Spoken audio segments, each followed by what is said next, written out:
की मसवानी जान परोसी देश में, अब आग लगेगा खाने में। प्रशासन के निगरानी में रंगदारी चली करवली में, प्रशासन के निगरानी में रंगदारी चली करवली में।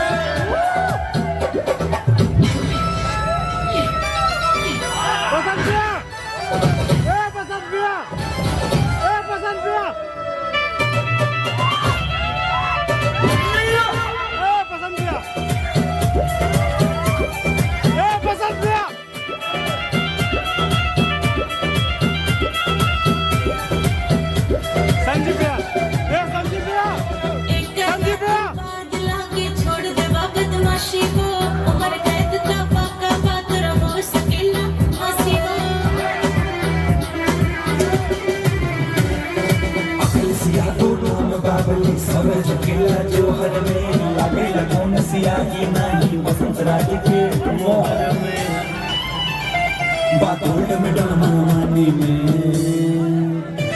प्रशासन के निगरानी में